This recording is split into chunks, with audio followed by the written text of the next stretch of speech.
회사 일 때문에 너무 바빠서 책 볼 시간이 없어. 일이 너무 많아서 강의 볼 시간조차 없어. 이런 말들은 사실 자랑이 아닙니다. 회사에서 열심히 일하고 회사에 없어서는 안 될 존재가 되었다고 느낄 수도 있지만 실상은 자기 인생을 회사에만 의존하게 될 뿐이죠. 안녕하세요. 일상의 최적화 도구를 찾는 여정 미라클 노마드입니다. 오늘은 책을 하나 소개하려고 합니다. 사쿠라가와 시니치라는 작가가 쓴 부의 시작이라는 책인데요. 책 제목만 놓고 보면 돈 버는 방법에 대해서 썼겠구나 싶은데 도입부를 읽고는 깜짝 놀랐습니다. 가난은 생활 습관의 질병이다. 그리고 가난한 생활 습관을 가진 사람들은 가난 복균자라고 저자는 말합니다. 문제를 해결하는 것의 첫 걸음은 문제를 제대로 마주하는 것이라는 말이 있죠. 작가는 가난이라는 문제가 생활 습관에 있다고 한 건데요. 사실 많은 사람들이 가난의 이유를 찾습니다. 부모가 물려준 돈이 없어서 가난하다고, 좋은 직장을 갖지 못해서 가난하다고, 운이 나빠서 가난하다고 합니다. 그런데 작가는 몸에 나타나는 질병도 상당 부분은 잘못된 생활 습관 때문에 생기는 것과 마찬가지로 가난도 상당 부분 잘못된 생활 습관의 결과라고 합니다. 그러면서 가난한 생활 습관 7가지를 소개하는데요. 가난한 생활 습관 첫 번째, 나눗셈으로 생각한다. 한 친구가 200만원짜리 자전거를 사면서 말합니다. 내가 이걸 10년 타면 1년에 20만원씩 내는 셈이고 한 달로 치면 2만원씩 내는 거고 매일 타면 하루 1,000원도 안 돼. 짱이지? 이렇게 나눗셈으로 생각하면 비싼 물건이 싸게 보입니다. 바로 신용카드 회사가 돈을 많이 버는 이유죠. 나눗셈 사고방식에 빠지면 돈 쓰는 것을 무서워하지 않게 됩니다. 가난한 사람은 이렇게 나눗셈으로 생각하는 반면 부자는 곱셈으로 생각한다고 합니다. 휴대폰 부가 서비스가 월 3,000원이라고 한다면 가난한 사람은 3,000원을 30으로 나눠서 하루에 단돈 100원이라고 말하지만 부자는 3,000원에 12를 곱해서 1년에 36,000원이나 낸다고 생각한다고 합니다.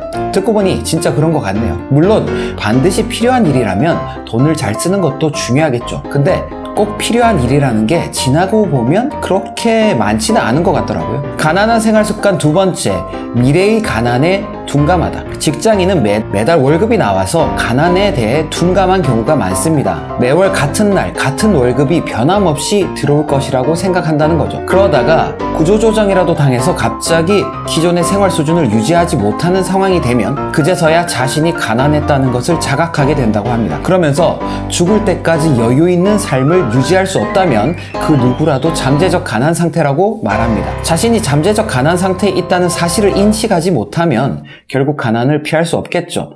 사실 직장을 그만둬 본 경험이 있는 분이라면 누구나 공감할 만한 부분인데요. 회사를 나오는 순간 회사 내에서의 직책, 업적, 이런 건 싸그리 무로 돌아가죠. 자신이 사실은 아무것도 아니라는 것을 깨닫는 동시에 앞으로 어떻게 살아야 할지에 대한 두려움에 휩싸이게 됩니다. 가난한 생활 습관 세 번째, 인맥을 중시한다. 가난한 사람들 대다수가 사교성이 좋고 성격도 좋아서 주변 평판이 나쁘지 않다고 저자는 지적합니다.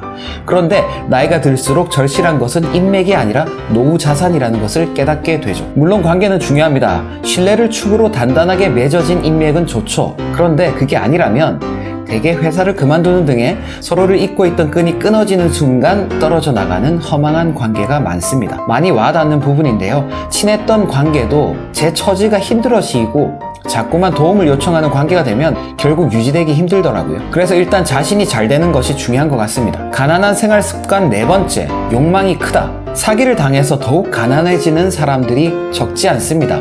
귀가 얇아서 큰 돈을 벌 수 있다는 얘기에 솔깃해서 큰 돈을 투자했다가 날리는 경우죠. 사기친 사람이 나쁜 것은 말할 필요도 없습니다. 그런데 사기를 당한 사람도 스스로 왜 이런 경험을 하게 됐는지 돌아볼 필요가 있다는 거죠. 저자는 돈을 가지고 있는지 여부보다도 돈을 바라는 욕망을 보고 사기꾼들은 달려든다고 지적합니다. 저 역시 경험한 부분인데요. 경제적 여유가 없어서 절실할 때 유혹의 손길은 다가오더라고요. 그래서 욕망을 다스리는 부분은 명심해야 할 부분인 것 같습니다. 가난한 생활 습관 다섯 번째, 완벽주의자다.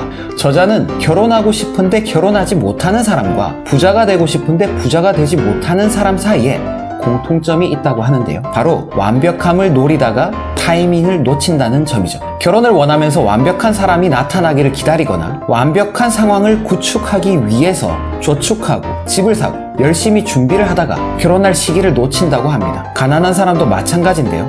절대로 실패하지 않을 완벽한 방식을 찾다가 부자가 될 기회를 놓치는 것도 마찬가지라고 합니다. 그러면서 완벽을 목표로 해서 행동을 취하지 않는 선택은 돈의 세계에서는 있을 수 없는 일이라고 지적합니다. 제 지난날을 돌이켜보면 항상 아쉬운 것이 바로 타이밍이더라고요. 모든 것이 타이밍이라는 말도 있죠. 완전 동의합니다. 실행하면서 완벽을 기하는 것은 바람직하지만 완벽함을 위해서 실행을 미루는 것은 어리석은 일이죠. 가난한 생활습관 6번째, 비만과 상관관계가 있다. 몸에 나타나는 생활습관 질병 대부분이 비만이 원인인 것과 마찬가지로 가난의 원인 역시 비만일 수 있다고 합니다.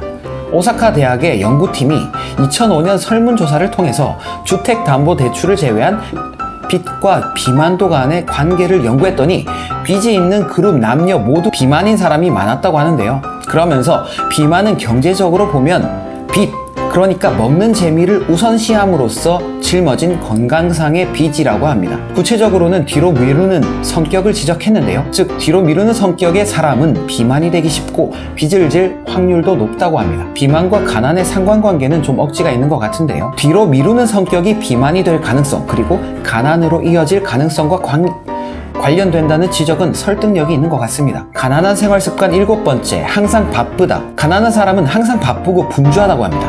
사람들은 스케줄이 많고 바쁘면 어쩐지 자신이 꼭 필요한 사람이 되었다는 기분에 취하는 것 같아요. 그런데 바쁘다는 것은 사실 당장 급한 일만 하느라 장기적으로는 더욱 중요한 자기 개발에 소홀하고 있다는 의미도 됩니다. 바쁘면 주변을 보지 못하죠. 자신이 처한 상황을 객관적으로 볼 여유도 없습니다. 반면 부자는 자기 페이스대로 산다고 하는데요. 회사 일 때문에 너무 바빠서 책 볼 시간이 없어. 일이 너무 많아서 강의 볼 시간조차 없어.